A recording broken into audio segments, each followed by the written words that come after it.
Back in high school, I signed up for DoorDash just to see if it was as good as they advertised it.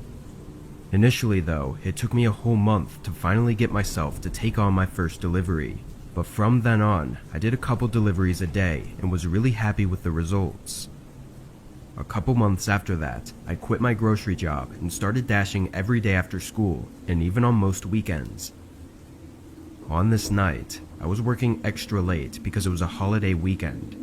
I was driving from 8 p.m. until 2 a.m., pretty much just going back and forth from the 24/7 McDonald's. A little past 2, I picked up another McDonald's order and went en route to the customer. It was set to be delivered at some sort of a warehouse, and in the notes it said to go in through the side doors and drop it off at the front desk. When I got there, I pulled into this huge parking lot. It was mostly empty, only having a few semi-trucks in it. The building was definitely an old warehouse though, being just a large rectangle with a few windows and a single door at the front. I checked one more time to make sure I had it right to deliver it through the side door, then pulled around to the side and parked. The side door was one of those really heavy metal doors with a small glass window. I looked through that tiny window and didn't see anything but a small and dark entrance room, but the glare from my car's headlights made the window reflective and hard to see through. I swung it open and was immediately taken back. It was just as dark as it seemed through the window, and it only had a tiny wall light in the corner that was more of a dim safety light. There was no front desk, so I walked around the corner and stood at the end of a long, unlit corridor.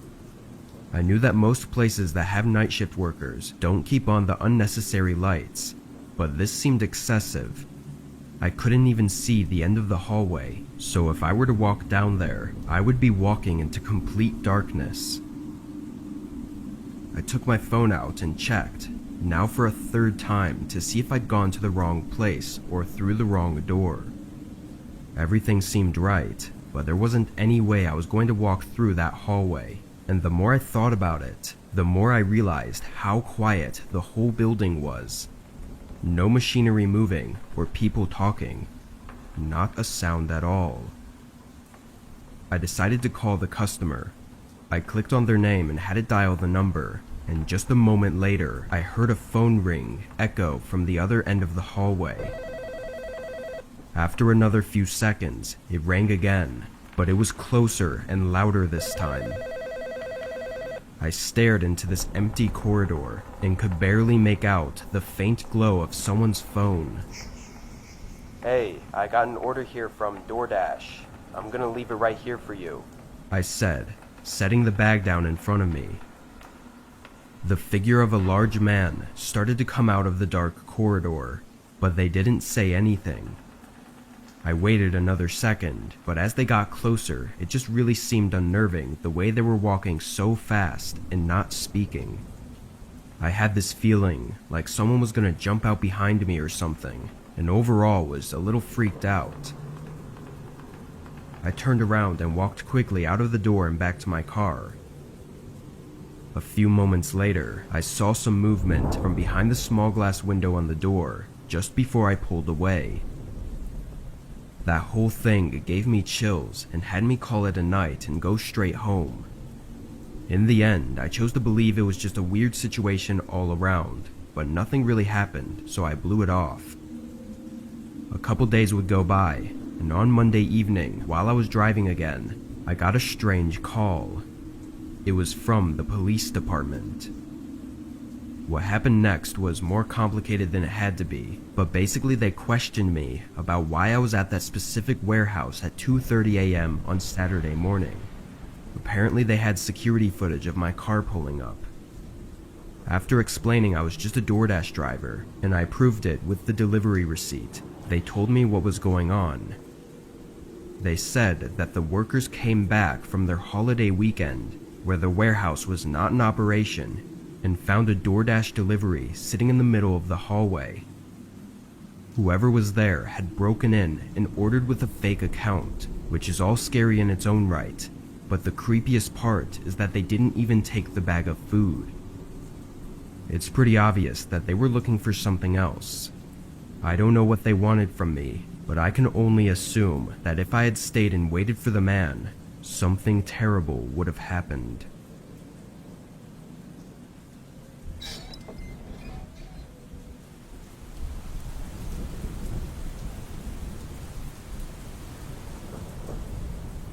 When this happened, I was 23 and worked full-time at a pizza shop in my local area. I'm not sure if things were going on before this, but as far as I know, everything started and ended on this one night. Me and my best friend, Tim, worked the night shifts at this pizza place. It was a real small shop, having just 3 or 4 tables inside, because we specialized in delivery and takeout. Both me and Tim got our jobs there while we were in college, but just never left. Being in a quiet, rural town too, the job wasn't too much work. Never had busy days really, just a steady flow of orders sometimes. On this night, there was a light storm outside, and in return, business was slow. There were a few orders here and there, but overall, we didn't have much to do. By 10 p.m., Tim suggested we started cleaning up the place and maybe even clocking out 15 minutes early. I went with it, grabbing some rags to wipe the tables with, when the phone at the front desk rang. I picked up after a few rings. "How can we help you today?" "Hello?"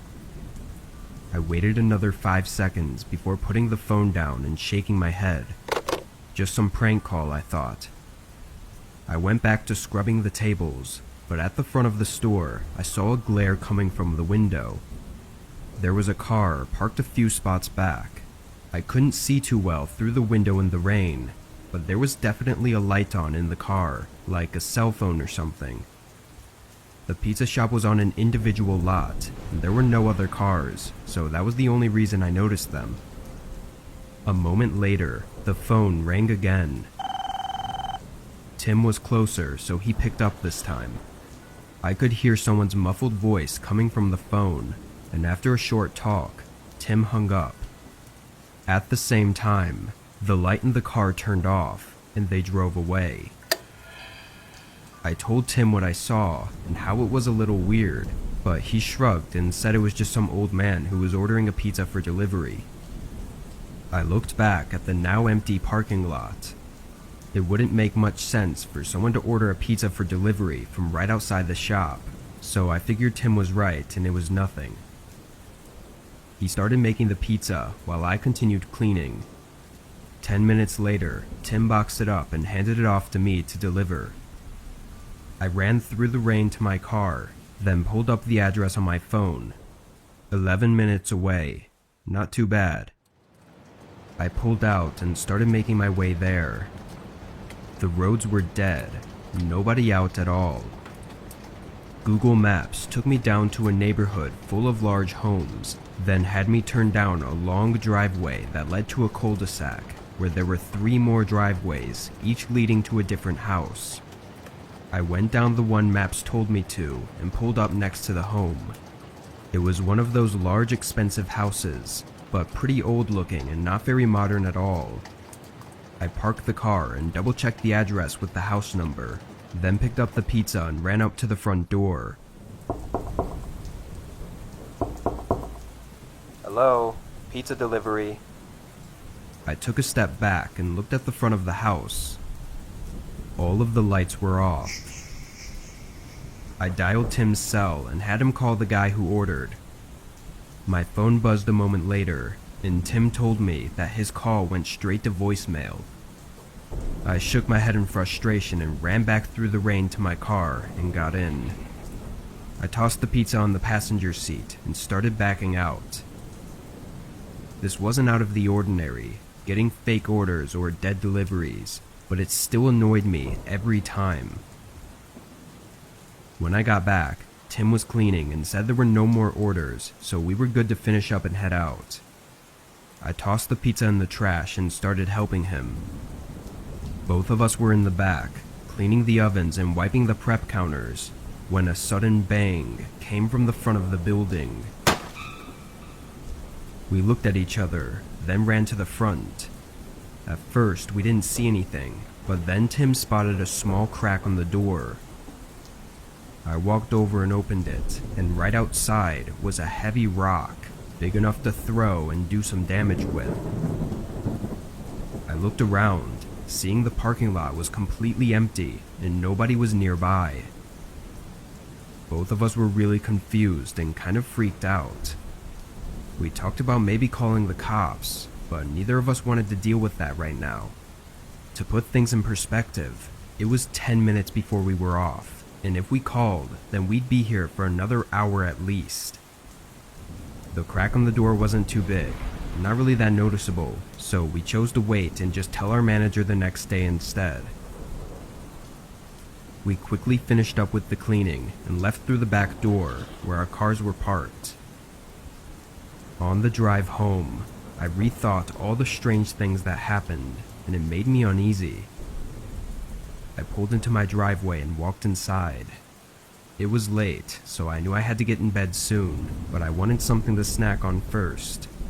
I went to the kitchen to see what I had, but before I even opened the pantry, I heard a car splash through the puddles on the street outside my house. From the sound of it, I could tell it was parking. I walked over to my window and peeked outside, seeing a car parked right in front of my driveway. It only took me a second to realize it was the same car I'd seen outside the pizza shop. A cold rush went through me, and I stayed in the window to see what they were doing. The car was still on, but I couldn't see through their window. After a minute of no movement, I took out my phone and called Tim, telling him that I think one of the customers followed me home and was parked right outside my house. "Are you serious? You need to call the cops. Something's not right," he said, urging me to hang up and call the police immediately. I don't know why I was so nervous to call the cops, but hearing Tim say it made me feel better about it. I moved away from the window and dialed 911. The lady on the line said that they would have someone on their way and that I should stay hidden and wait. I heard a car door open and close, so I quickly said okay and hung up. Looking back out the window, a man was walking up my driveway. He was wearing dark clothes, covering his whole body, and a hood covering his face. As he approached the house, I closed the curtains by the window and waited. His footsteps came to the front door, then they continued across the front of the house until they reached the outside of the window and stopped. The sudden silence made the sound of the rain increasingly louder. I felt like I was standing there quietly for minutes before I stepped forward and moved the curtain an inch to the side, just enough to peek through. The man's cold eyes stared back at me. I let go of the curtain, and the man banged on the window. I stood a few feet away, terrified to death, and just as quick as it started, it ended. There was no more banging, no footsteps, nothing. All that was left was the sound of the raindrops clicking against the window. Although I never heard the man leave, he was gone when the police showed up. No car or man in sight. I told them all that had happened from the middle of my shift to the end of the night. They looked at me like I was crazy, and part of me felt crazy too. None of it made any sense, and there didn't seem to be any motive for the man to have done what he did. Honestly, because of that, the whole night had me messed up for a while. Going through something as senseless as that was really just fucked with my head. I'm hoping that by sharing this, someone may be able to help me understand what happened, or why the man did what he did. It sounds odd, but even now, when it gets really quiet on rainy days, there's an eerie feeling that rushes through me bringing me back to that night.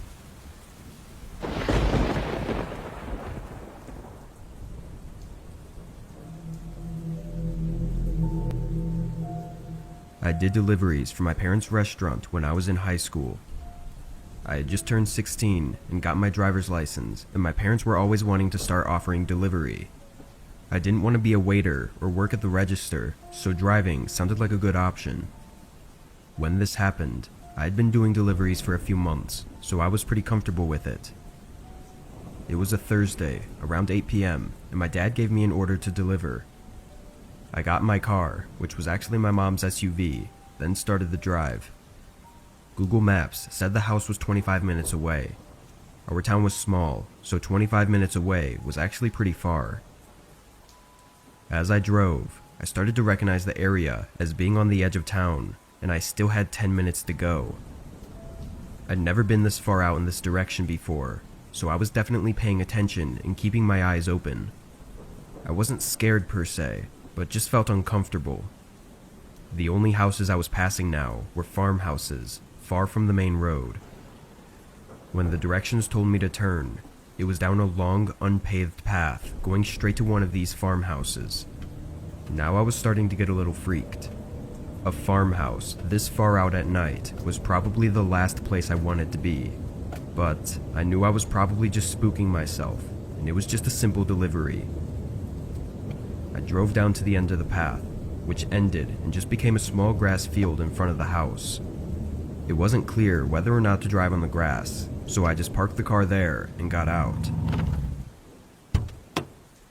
It was eerily quiet.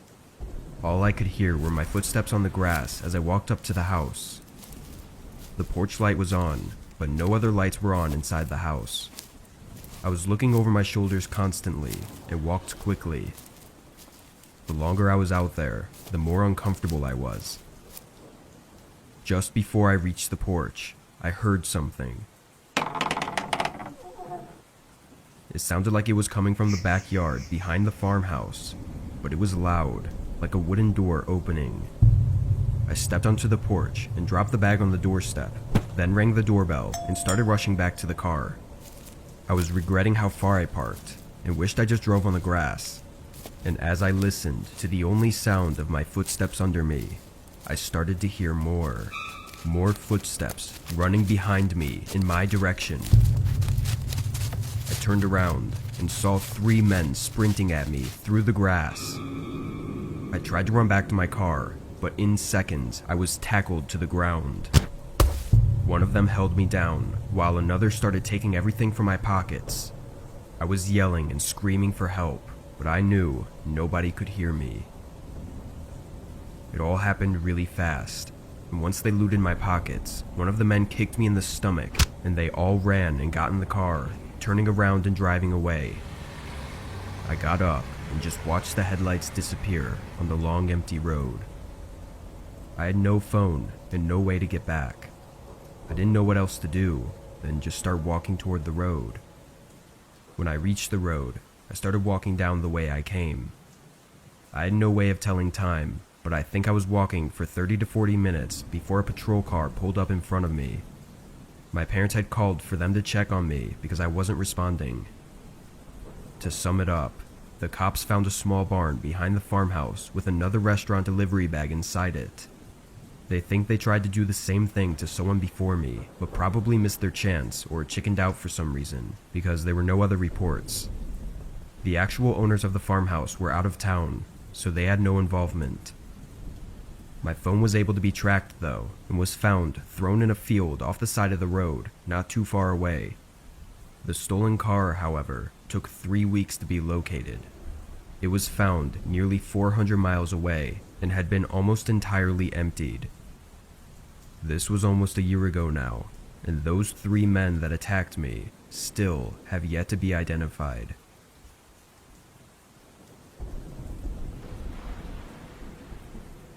I was driving my delivery van back from a small out-of-town delivery one night.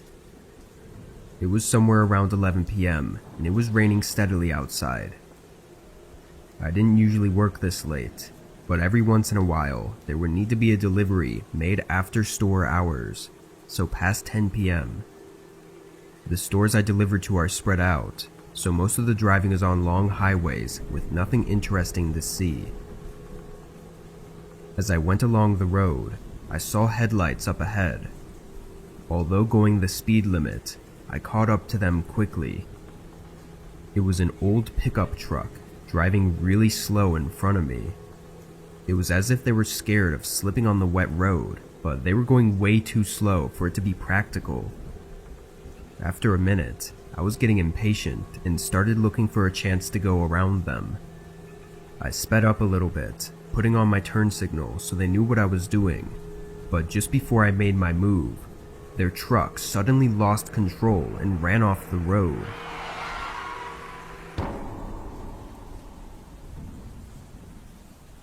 I slammed on my brakes and pulled over. I stayed in my van, looking out the side window.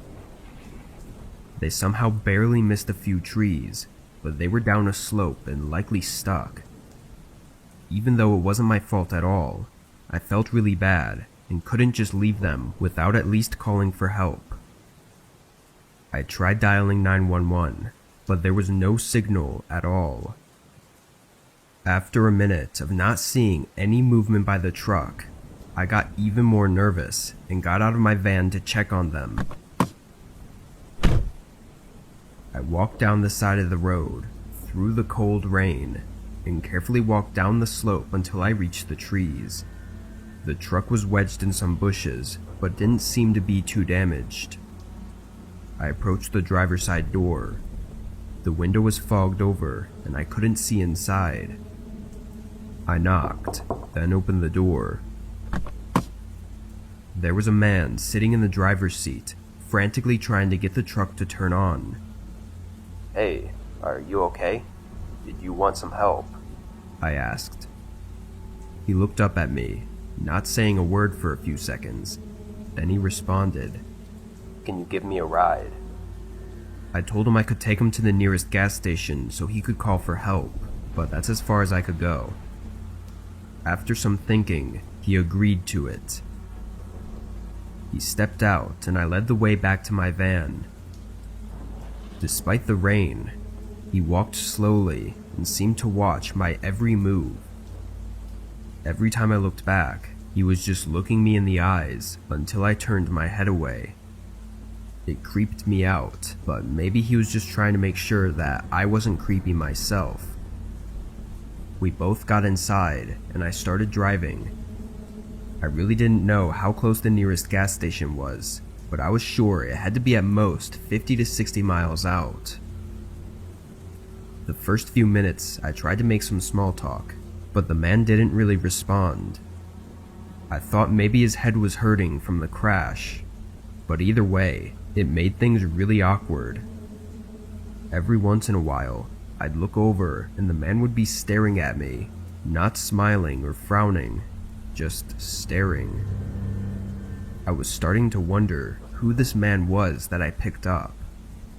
I felt like any normal person would be grateful for my help after getting stranded in the middle of nowhere.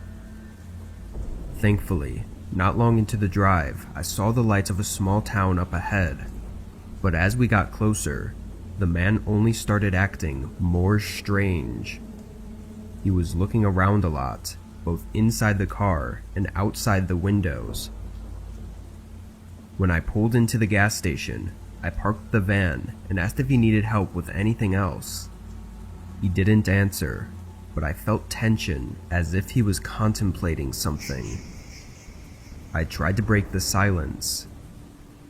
"Okay, well, I'm gonna get back on the road then." The man took one more look around, then suddenly forced his body over, shoving me against the door aggressively. He started punching me as I opened the door and tried to get out, but just then, the passenger door swung open and the man was pulled away from me.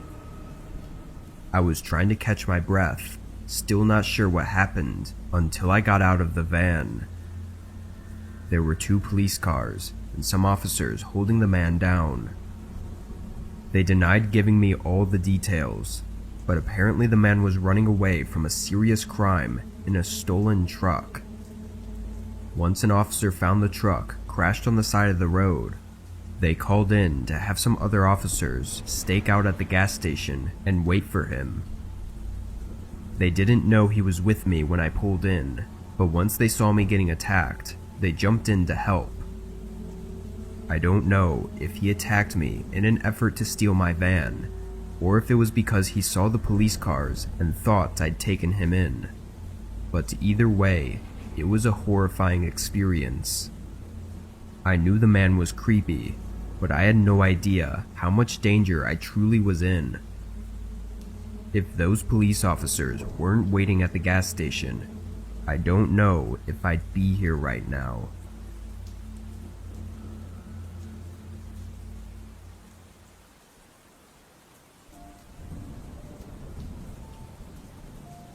My name is Tommy, and I started doing Uber Eats last year after I lost my part-time retail job. I'd seen their ads everywhere about how the job was so relaxing and easy money, and some of my friends were curious about the gig too. So, I took one for the team to figure out if all the hype was true. It wasn't. Driving around on a time crunch made the gig really stressful, and sometimes it would be for just a couple bucks. I was only a teenager, and my only bills I had to pay were my car payment and car insurance, so making a ton of money wasn't necessary, but it did feel like I was getting ripped off for the amount of time and work it was. I pushed aside getting a different job because I was lazy, but after this happened, I quit right away. I picked up an order from a Chinese place and was heading to the customer's address. I don't remember it being a large order or anything. I think it was just a normal small order with a small payout. On the way to their address, I got a text in the Uber Eats app. It was my customer asking where I was. Then another text came in, telling me to hurry up. I was driving, so I couldn't respond, but I was just confused and honestly a little annoyed. I'd just picked up the order a couple minutes prior, so it wasn't like I was running late or anything. I shrugged it off and thought it was just a mistake on their part. The address wasn't far, only about 10 minutes. It was in the less well-off neighborhood in my town though, with pretty old and small houses. It's actually funny though, because the customers in smaller, cheaper houses usually tipped more than the rich people. Anyway, I pulled up next to their driveway and got out of my car, holding their bag of food. What caught my attention as I walked up their driveway was that the house had all of its lights off. It wasn't the most scary thing in the world, but it was something I took note of. When I got up to the front door, I knocked quickly and took my phone out to take the picture of it on the porch. But just as I snapped the photo, "Hey!" a man yelled from my left, standing by the corner of the house. I jumped, then awkwardly said hi. He started walking toward me, taking a key out of his pocket. "I don't know what took you so fucking long." He walked right in front of me and held the single key up and unlocked the front door. His attitude had me in disbelief. I didn't know what to do or say, so I just stood there like an idiot. "Come here. I need your help since you took your time driving. It'll be quick." He waited by the door, holding it open. No, I'm okay. I should really get back to work." The man looked angry and took a step toward me, reaching out like he was trying to grab me. I jolted my shoulder back to avoid his hand, then backed up and walked away from the porch, and just as I got to the driveway, bright headlights flashed over me. The man by the door ran outside and around the house, leaving the front door open as the car pulled up the driveway. It turned out to be the homeowners, returning from dinner. The man I met at the door didn't live there, and the homeowners had no idea who he was or how he had gotten a key to their house. We called the police and explained the situation to them. Knowing everything now though, it made more sense why the man wanted me to rush to the house.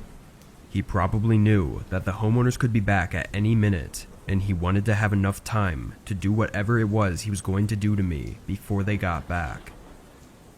I still don't have any answers for what happened that night, or what was going to happen, and I don't think I ever will, but I have stopped doing deliveries.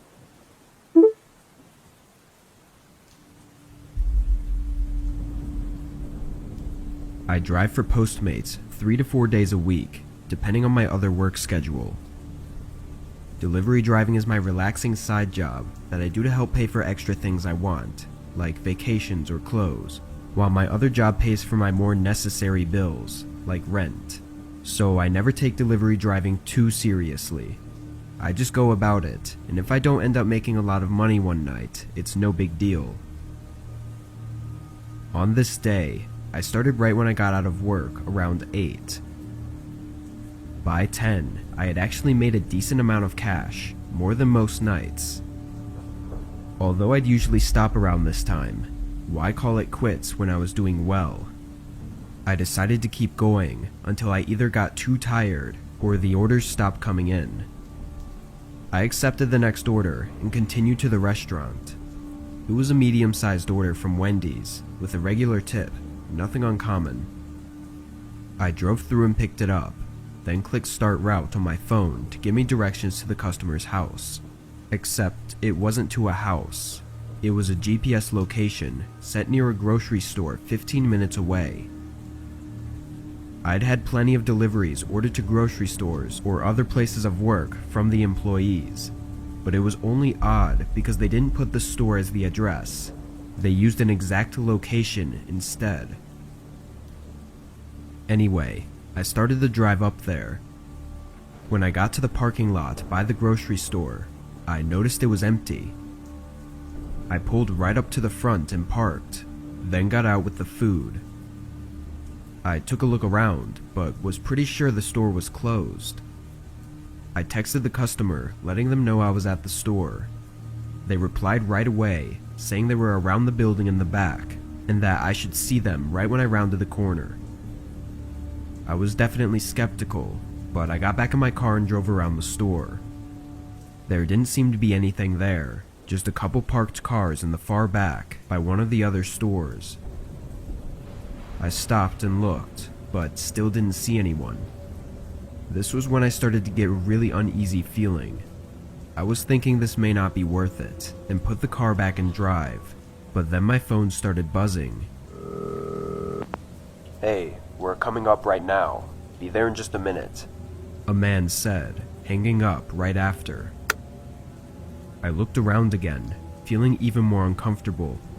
Something just wasn't sitting right with me.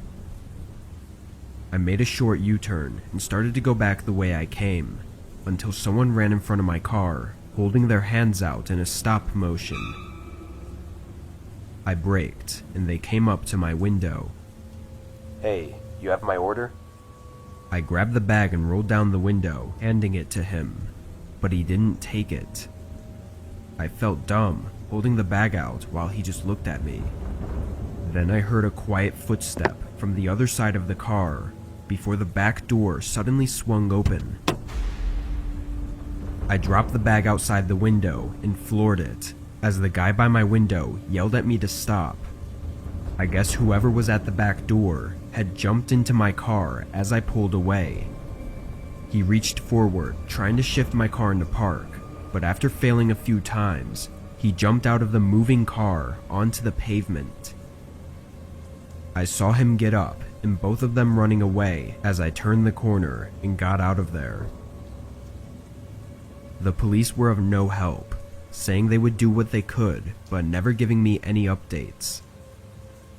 I was stupid to have fallen for their trap, but I don't think I was the only one. Doing some research, just 2 weeks before my incident, a delivery driver went missing during an active delivery in a nearby town. There were no leads on what happened, as the driver's car was never found either. I think this might have been those same two men doing something terrible that I can't even begin to imagine.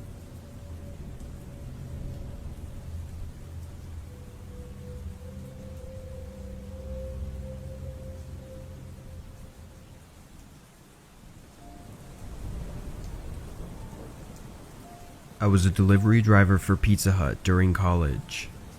A bunch of my buddies from school also worked there, so it was laid back and sometimes even fun. It would get really busy with deliveries up until 7 to 8 o'clock, then it would have a sudden drop off in orders. Our place accepted delivery orders until 11, then would only accept pickup orders until 12. It was a Saturday night, so it was busier than most other days, but after 9:30, there were no more orders.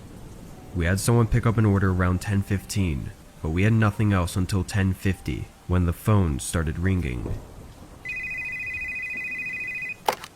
Hello, this is Pizza Hut. I waited for a second. I could hear light breathing on the other side, but they weren't responding. Hello? Finally, a woman started speaking. She was talking quietly and had a shaky voice. She asked for a small pepperoni pizza to be delivered to her address. I said okay, and just before I hung up, something in me made me ask if she was okay. There was just something off about the way she was talking. She said she was just fine and hung up. I sent the order through, and 15 minutes later I got on the road. The house was a couple blocks away, and there were no other cars out, so I got there in just a few minutes.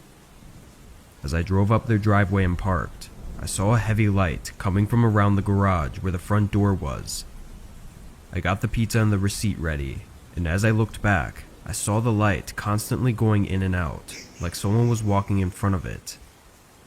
I rounded the garage and realized the light was coming from inside the house, shining out the open front door.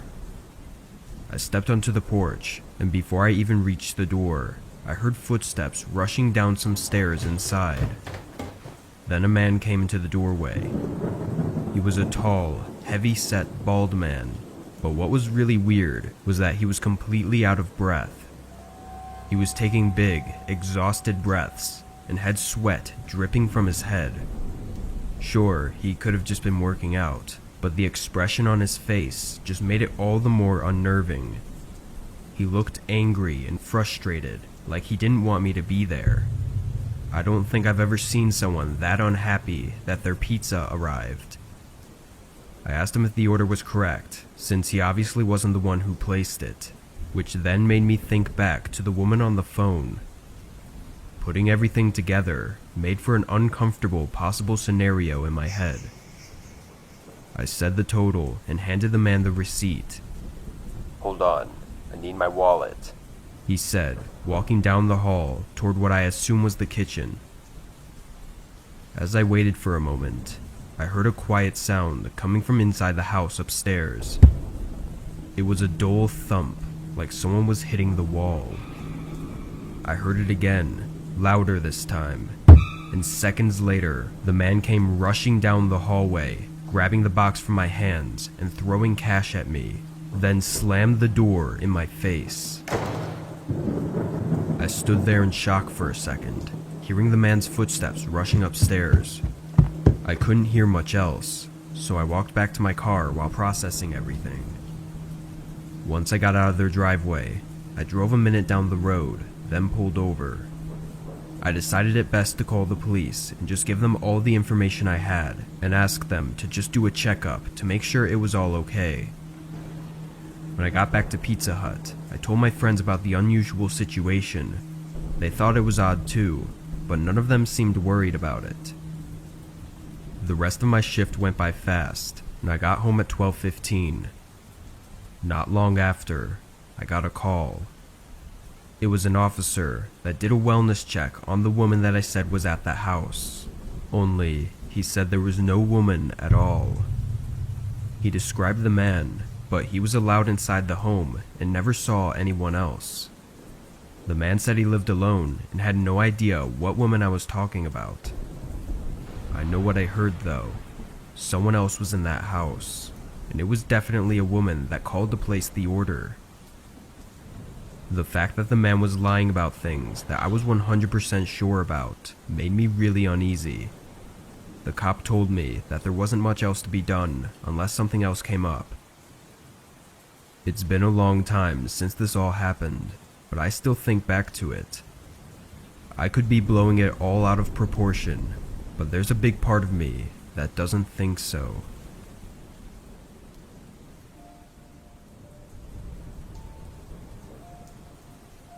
I'm a truck driver for a moving company on the East Coast. We specialize in cross-country moving, typically moving people to the far west coast, which can take anywhere from 20 to 40 hours depending on the locations. I only did the driving for the company, not any of the boxing or loading, so the actual job was 100% just driving and picking up or dropping off the trailer at the houses. I'd been working with this company for almost 4 years at the time. This job was like every other. I got to the pickup address and loaded up the trailer full of the customer's belongings. This was a 30-hour drive in total, which I would do with 2 to 3 short rest stops. The hardest states to drive through are in the Midwest, specifically Iowa and Nebraska. There's absolutely nothing there. It's just dead roads with endless fields of grass beside them. It makes for a very boring and therefore tiring drive. As I passed through the Iowa border into Nebraska, the sun had just set and I'd been on the road for about 20 hours. I took a short break already a couple states back, but was just about ready for another. My eyes were heavy and I could feel the drowsiness coming in, but a few more miles down, I saw something on the side of the road. A car was stopped off to the side of my lane with its headlights on. It was a narrow road, so I slowed down to carefully pass. As I did, I noticed the exhaust was steaming, so the car was still running. There was also a man leaning against the driver door and looking right at me. I passed by and gave him a nod, but as I got further down the road, I saw him get back into the car. It was very strange for someone to be sitting on the side of an empty road with a car that still runs. He didn't look like he was in any sort of trouble. He looked like he was waiting. I checked my mirrors often, but the car's headlights disappeared behind me after a few minutes. I was a bit more awake now, but my eyes still felt heavy. Only a mile or so more down the road, I saw another car. This one was sideways in the middle of the road, and as I got closer, I saw another vehicle on the side. It was a large box van. I wasn't sure exactly of the situation, but seeing that gave me a bad feeling.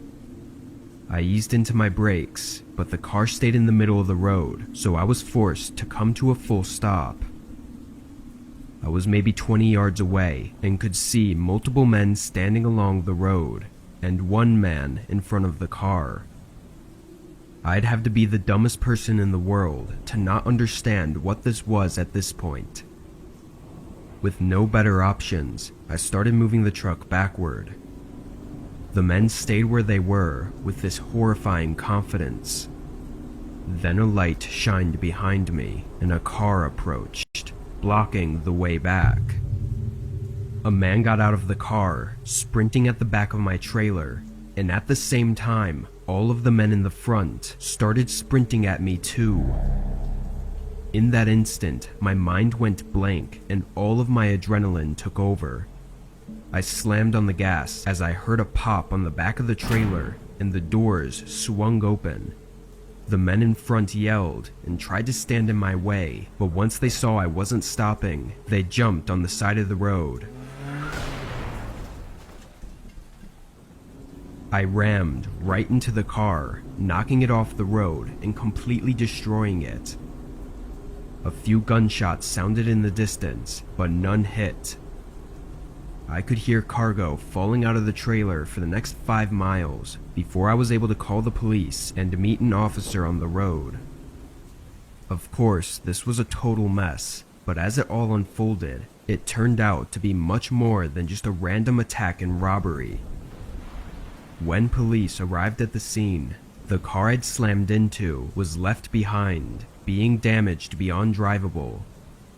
With it, they tracked down one of the members of the attackers who gave up information on the others.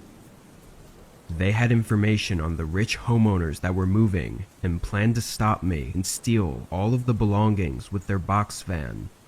They never said what exactly they would have done to me after they robbed the truck, but I don't think it's a stretch to assume that it would have been a lot easier for them to not leave any loose ends.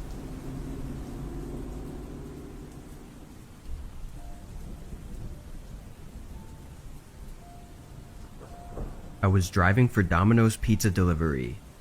It was a slow night, so I was actually spending a decent amount of time inside the shop, waiting for orders to come in for me to deliver. Just after 10 p.m., a man walked in and came up to the counter. He looked like he was in his early 30s, but was extremely sleep deprived and maybe even drunk. My coworker was at the counter helping him with the order, and I was standing in the back organizing the pizza boxes. But after seeing his appearance, I listened in on their conversation. He seemed timid and uneasy about something, as he made a simple request for a medium pizza. But then he added on that he'd like it to be delivered, and then handed my coworker a slip of paper. Right after the order was sent through, the man walked out. The paper just had an address written on it, but it was kind of odd because who wouldn't remember their own address? Also, it's not every day that you get a customer coming into the shop to order for delivery to their house. Anyway, 10 minutes later I boxed up the pizza and got on the road. It didn't take long for me to notice a strange car behind me. It was the only other car on the road, and they were constantly speeding up and slowing down, like they were having trouble staying at the same speed. Once I saw them swerving too, the first thing I thought was that they were drunk, and how the man at the shop looked drunk too. It seems stupid now, but at the time I really thought it was just a coincidence. When I got to the neighborhood, the car behind me pulled off to the side of the road and parked. 30 seconds later, I pulled into the driveway of what looked like any other house and stepped up to the front porch. I knocked, then knocked again, and after a couple minutes of waiting, someone finally answered. It was a different man from the one I'd seen at the shop that ordered the pizza. I had a Domino's delivery for Matthew. The man stared at me with very wide open eyes, and I noticed that he looked very similar to the way the other man looked. Sleep deprived and drunk. It took him a few seconds to respond. Yeah, of course, thank you. He said quietly, reaching out for the pizza. I gave it to him, and he looked at me like he was going to say something else, but he didn't. He just continued with his dull look. I then turned around and saw a guy in a hood jogging down the sidewalk just 2 houses away, but he was looking right at us. I quickly went back to my car, and the man at the door stepped out onto the porch like he was going to follow me. I got in and started backing out, but the guy in the hood went right behind my car to block me from leaving. The other one then started running toward me, and in the heat of the moment, I just stepped on the pedal to go in reverse. The guy behind the car jumped out of the way at the last second, and both of them started yelling and chasing my car onto the road. In the streetlight, it became clear that the man in the hood was the guy who came into the pizza shop. With them still running at the front of my car though, I had to reverse dangerously fast down the street until I could safely make a 3-point turn and get away. I called the cops, and within the hour both men were arrested for attempted robbery. Their plan was clearly made while drunk, because they thought that by ordering at the shop, we somehow wouldn't think it was them because it was a delivery order, even though we had their name and address. It really made no sense, but according to their record, they had pulled multiple robberies before, and one of them resulted in the victim getting beaten up in a parking lot for no reason. 2 drunk guys running at me with bad intentions could have escalated into something horrible, but I was glad to have gotten away without any harm. And thankfully, they won't be able to do this to anyone else.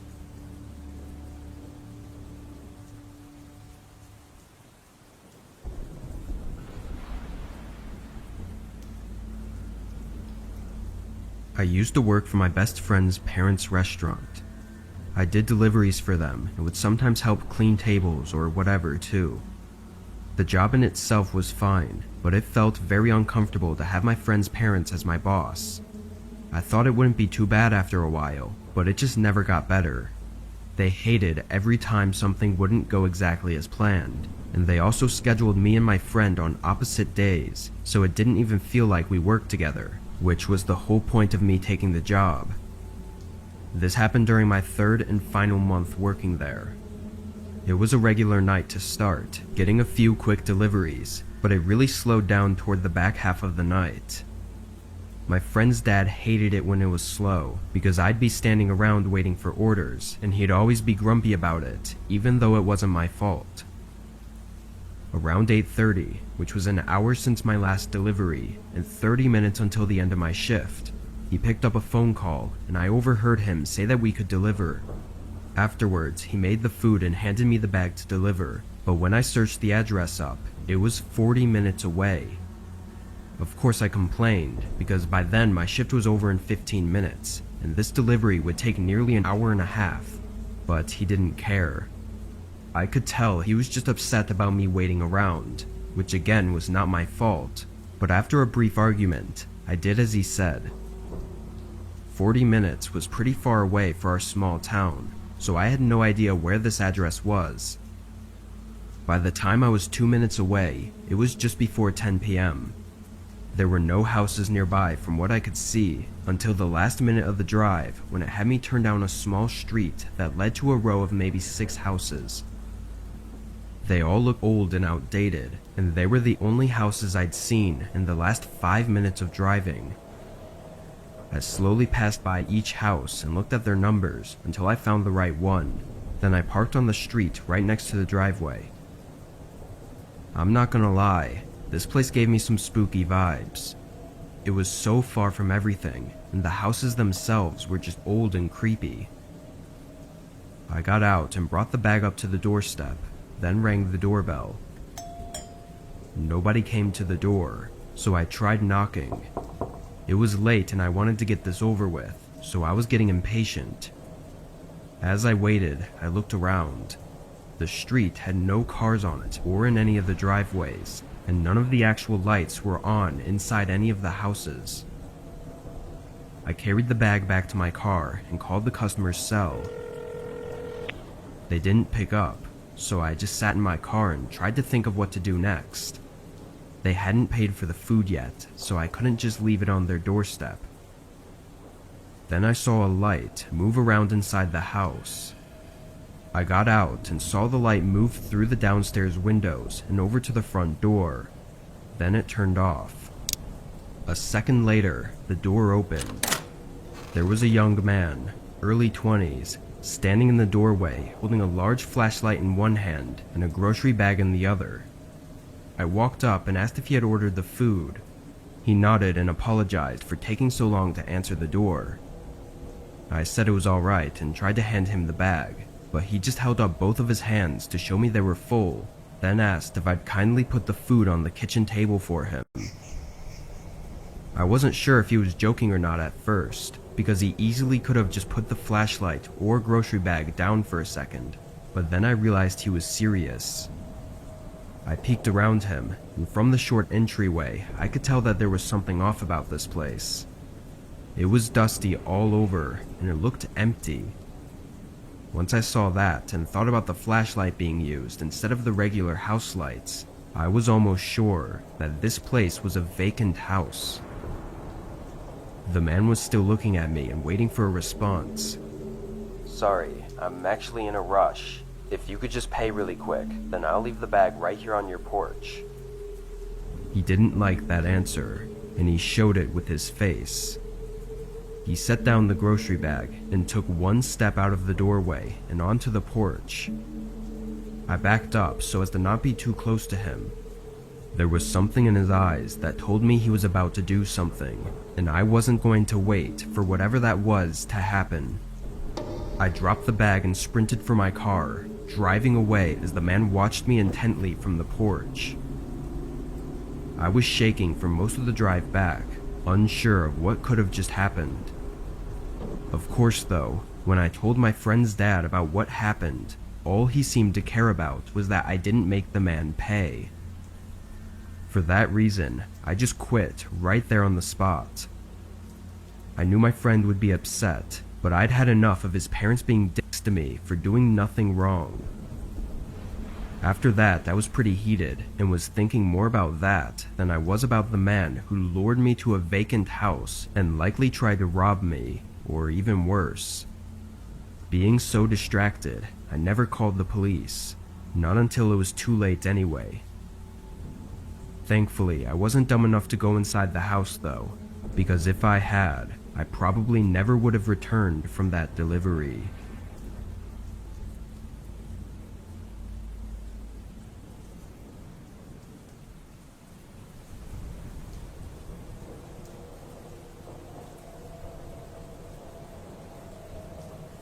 I drive a van for work, delivering products to a few family-owned stores around my city.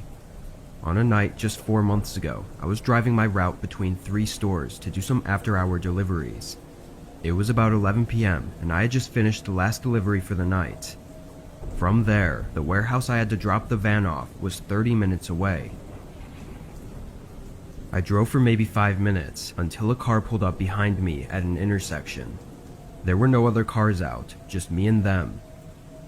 When the light turned green, I started driving, and it wasn't until a few more minutes down the road that I realized they were still right behind me. I was in a big slow van, so most people would just go around me, but they didn't. I wasn't worried or anything, but it was odd. As we continued driving, their headlights steadily got brighter and brighter until they were so close that the light was being blocked by the back of my van. They had to be just a foot or two away from my bumper. The lane next to us was open, so they could easily just go around, but instead, they chose to tailgate me, which then started making me nervous. I slowed down to a stop sign and was going to turn just to get away from them, but just as I stopped, the car behind me bumped into my van. The crash wasn't bad, but it was enough to shake the whole van and push me forward a bit, which I knew had to cause some damage. I put my van in park and unbuckled, about to get out to see the damage, but a man was already at my window. He was smiling and motioning to talk to me. I opened the door, and as I stepped out, I saw 2 more guys at the back of my van, both looking at me. The man started to give excuses as we walked over to look at the bumper, but it became obvious that he was very drunk. His words were hard to make out, and he didn't seem very bothered about crashing into me at all. The other guys looked intoxicated too, just from how they were moving, but I didn't know for sure. My van and his car looked a lot worse than I thought. I asked the man for his insurance and went to get mine, but when I got back, I realized none of them had moved. I asked again for his insurance, but all of them just looked at me without saying anything. There was this moment of me looking at them as they stared at me in silence before my heart started racing. I turned to run back to my van, but instantly, I heard all of their footsteps coming up behind me. I didn't even make it to the door before one of them grabbed me and shoved me against the side of the van. The one holding me was making threats, while the others went back and forth, piling up everything in their car. After a minute of having my head pressed against the side, he shoved me away and started forcing me to walk toward their car. The other guys finished taking what they could and got in the car, telling the man behind me to hurry up as he opened the back door and tried pushing me into the back seat. I knew that if I let him get me in that car, I would likely never be seen again. I put all of my strength into fighting back, doing everything I could to make it as difficult as possible to get me inside. After a 20-second struggle, he tossed me away and got in himself. Then they drove off. I got up and ran to get my phone from the center console, then called the police. The men who attacked me couldn't be identified and still haven't been, and it was hard to say if it was a one-time drunk attack or something they had done before. What they planned to do by bringing me in the car with them is also a mystery, but I think we all know what would have been the most likely outcome.